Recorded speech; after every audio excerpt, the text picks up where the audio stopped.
Sasakyan ko, kintab dito. Wow! Oh, oh.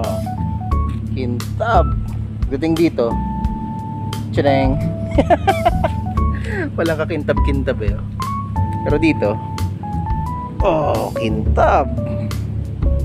Yun oh. Hindi pa tapos eh. Hindi pa tapos yung itong kalahati pa lang eh. Pati nga ito eh. Tingnan mo. Kita nyo ba? Itong part na to makintab, yung kabila hindi. Ayan, hindi pa tapos yung polishing ko eh. Ayan, walang kintab na dito eh. Itong part na to wala pang kintab to. So papakita ko sa inyo kung paano pinapolish itong mga ganito sasakyan. Dito mas pansin, ayun oh, makintab yung part na yan, tapos ito hindi. Ayun oh. Ito makintab. Sa bubong kita ba? Hindi. Hindi masyado. Ayun.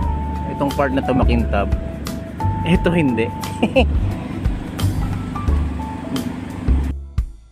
Okay, so ngayon ang gagawin natin is magbabuffing tayo.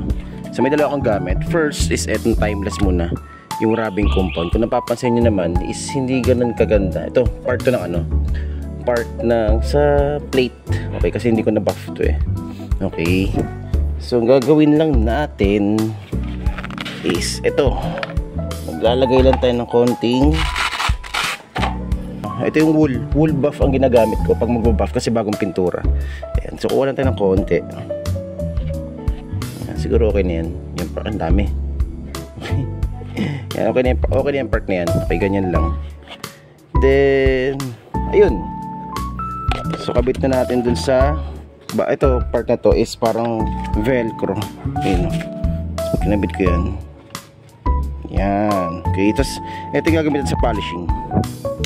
Okay, yung MTX na Super Shine. So this one, kapag magbabuff ka is set mo lang siya kasi may anim na setting yan. Ayun, makita nyo. Okay, so yung pinaka setting nya is set mo lang sa 4. Okay, tapos buff mo na to. Yan, okay. Oh, sorry. May yan. Bakit nagbasa? Kasi may tubig pa pala. May tubig to. Yung buff ko binabasa ko talaga. Okay, binabasa ko para at least alam mo yun, kasi magbabuff ka. Ay, yung wool ko pala binabasa ko kasi para hindi makabura ng pintura. Okay,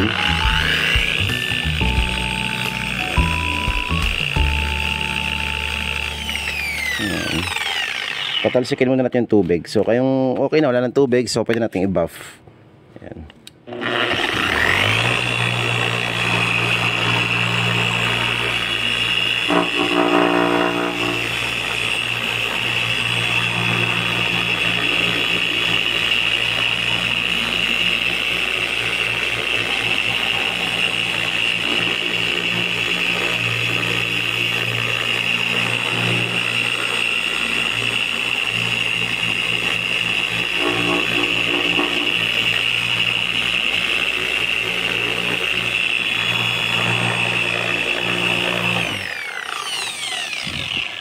So ganun lang. Then kanina nakita nyo, mas okay na siya ngayon. Okay, ngayon pupunasan nyo yan. Siyempre pupunasan yan. Ikutin yung basahan. Then punasan natin. Yan. So mas okay na siya. So mas ready na siya for polishing. Okay, bakit ito lang pinakita ko? Kasi itong ibang part na to na buff ko na. Okay, ito na lang yung parang sa pinaka plate number yung hindi ko pa na-buff. Okay, so ayun, next tayo is polishing. Okay, okay, sa polishing naman is ang gamit ko is ito. This one is orange. Medyo nag-ano na nga lang. Ayan o. So this one is orange. Now ano yung grit? So most likely you will search na lang siguro. Forgot the grit nito eh. Okay, so may mga buffing machine na sponge. Yun. So hanap kayo ng sponge. Lagyan natin to. Ayan. Yung sponge type for polishing. Okay, you can search naman sa Lazada yun eh. So ano yung pwedeng gamitin for polishing? So ang gagawin natin is ito kasing part na to is nakapolish na. Ayan, so ito na lang, itong part na to, ayan, tingnan nyo to, itong part na to polish na, pero itong part na to hindi pa, katulad dun sa video na nauna. Yan, may mga konting gas-gas eh. Ayun, ayusin natin to. Tapos punasan natin itong part na to kasi ito yung may mga gabok. Okay, actually nga dapat before you car wash, before you polish, dapat na car wash ito. Pero ito, gagawin natin dito, punasan na lang natin. Okay, kuha lang ako ng basang-basahan. Ayan, so ito yung basang-basahan ko. Okay, basa. Kanina, punas ako kanina eh. So yung isang part pa lang yun is hindi ko na punasan. Yan. Make sure na matanggal nyo talaga yung mga yan. So paano tayo maglalagay, gaano karami? Sabi dito ay using machine lowest speed setting 1, 2, 3 to 1, 2, 3 1 muna, tapos 2, tapos 3. Then konti lang, small amount lang ng 2x2 feet, 1 feet, 2 feet, dalawang pa 2x2. So, siguro itong part na to hanggang dito. Ayan, so tas konting amount lang. Gano'ng karami amount? Siguro mga tatlong. Yan, this one 1, 2, yan, tas 3. Siguro ganyan. Okay. Pag sumobra, sumobra. Okay, polishing naman to eh. Okay, tapos pupunasan naman natin after. Okay. So yan muna. Then hanggang dito. Okay, sige. Let's go. So ang setting natin 1 muna. Ito ang ginagawa ko dito, kinakalat ko muna. Okay, so hanggang dito. Yan, hanggang dyan sa part niyan. Okay, hanggang dyan lang tayo. So setting ko muna is 1. Tapos yan, ikutin natin.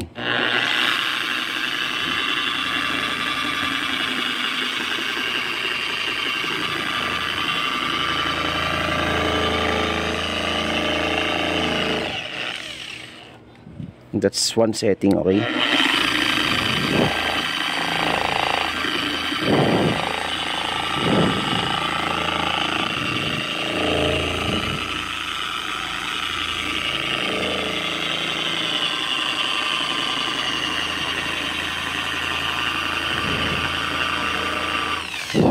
Okay, tingnan nyo. Medyo kumikintab na siya.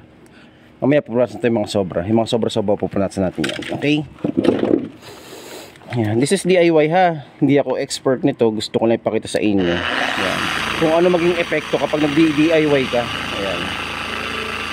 Pero if you want naman ng professional, go! Okay, namamahalan lang ako eh.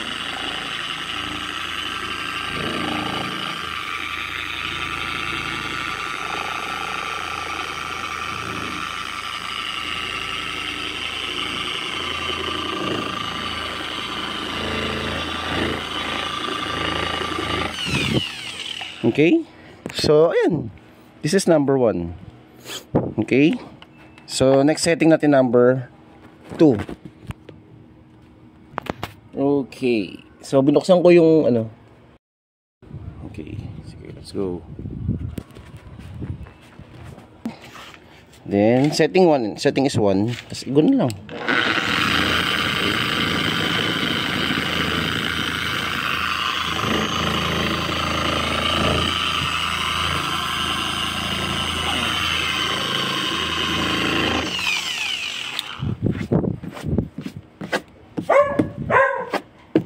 Next natin is setting number 2. Okay, ganun.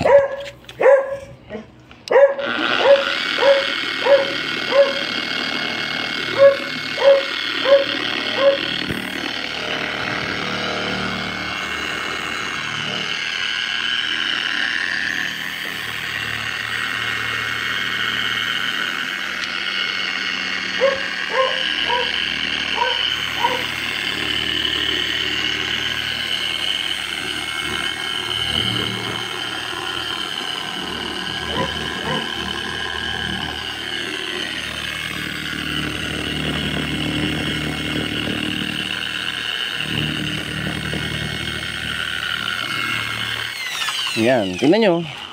Mas kumikintab na siya. Okay. Last is yung setting number 3. Yan.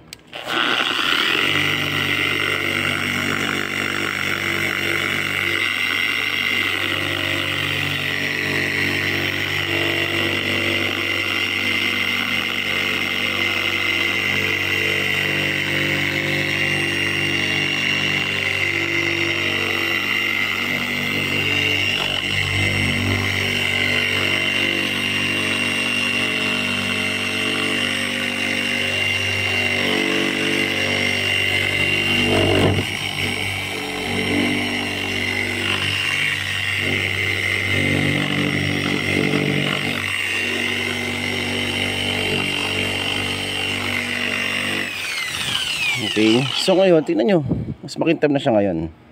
Okay, so ganun lang siya i-polish. Anyway, sige, yun lang yung part na yun. Then ituloy ko na i-polish to lahat. Okay, so thank you.